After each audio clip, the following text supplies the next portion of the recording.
पंजाब में टैंकों की एक निर्णायक जंग की शुरुआत हुई है। दूसरे विश्व युद्ध के बाद ये सबसे बड़ी लड़ाइयों में से एक है।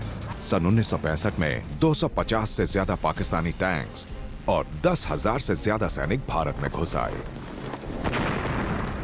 वो पंजाब में खेमकरण की तरफ बढ़े और वो ग्रैंड ट्रंक रोड पर कब्जा करने के मकसद से आए थे। सन 1965 में ब्रिगेडियर वैद भारतीय फौज की 4 ग्रेनेडियर्स में सेकंड लेफ्टिनेंट थे। वो दुश्मन से खतरे के बारे में बता रहे हैं। अगर पाकिस्तानी अपने प्लान में कामयाब हो जाते तो वो भारत के एक विशाल हिस्से पर कब्जा कर लेते और अमृतसर के साथ साथ जीटी रोड के लिए भी खतरा साबित हो सकते थे। खेमकरण के पास भारत की 4th माउंटेन डिवीजन तैनात की गई। उन्हें आर्टिलरी और टैंक से मदद मिल रही थी। पैदल सिपाहियों वाली इन्फेंट्री रेजिमेंट 4 ग्रेनेडियर्स भी इस डिवीजन का हिस्सा थी। General officer commanding major general Harbakhsh Singh ने फौज को असल उत्तर गांव की ओर जाने को कहा।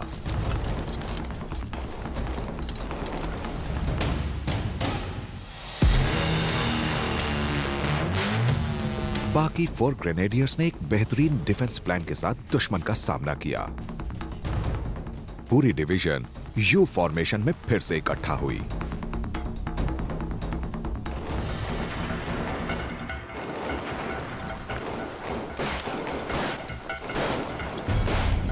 भारत की रणनीति से बेखबर दुश्मन एक क्लासिक हॉर्स शू ट्रैप में फंस गया। यूनिट ने चीमा गांव के पास की सड़क पर एक कॉम्पैक्ट स्ट्रॉन्ग पॉइंट डिफेंस इस तरह बनाया था कि बिना लड़े दुश्मन वहां से निकल ही नहीं सकता था। वहां खंदकें बनाकर ऐसे छिपाई गई थीं कि दुश्मन को आखिर तक उनका पता नहीं चल सकता था। दलदली इलाके ने पाकिस्तानी पैटर्न टैंक्स की रफ्तार धीमी कर दी। गन्ने के खेतों के बीच भारतीय फौज दुश्मन के टैंक्स को नजदीक आते देख रही थी और फिर इंडियन आर्टिलरी और सेंचुरियन टैंक्स ने गोलाबारी शुरू की। उन्होंने दुश्मन के पैटर्न टैंक्स पर सामने और दाएं बाएं से हमला किया।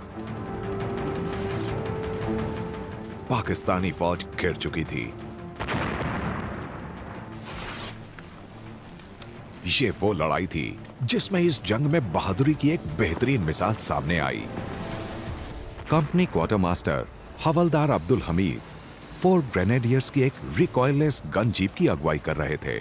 उस शाम उनकी मोबाइल गन यूनिट ने अकेले ही 2 पाकिस्तानी पैटर्न टैंक्स को तबाह कर दिया। असल उत्तर की लड़ाई के तीसरे दिन 4 ग्रेनेडियर्स का सामना 14 पाकिस्तानी टैंकों और इन्फेंट्री की एक बटालियन से हुआ।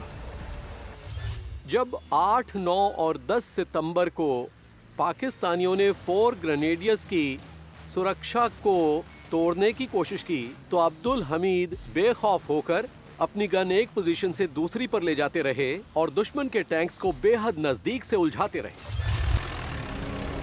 बहादुर हवलदार अब्दुल हमीद ने जल्दी ही 5 और पाकिस्तानी पैटर्न टैंक्स तबाह किए और वो अब तक दुश्मन के कुल 7 टैंक नेस्तनाबूद कर चुके थे।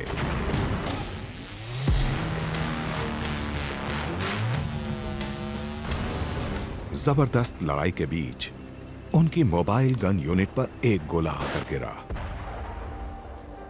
और उनकी उसी वक्त मौत हो गई।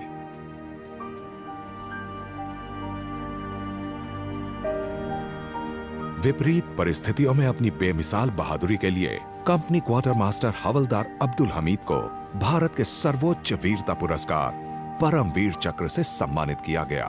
भारतीय फौज में उनकी यादें एक प्रेरणा के रूप में आज भी जिंदा हैं।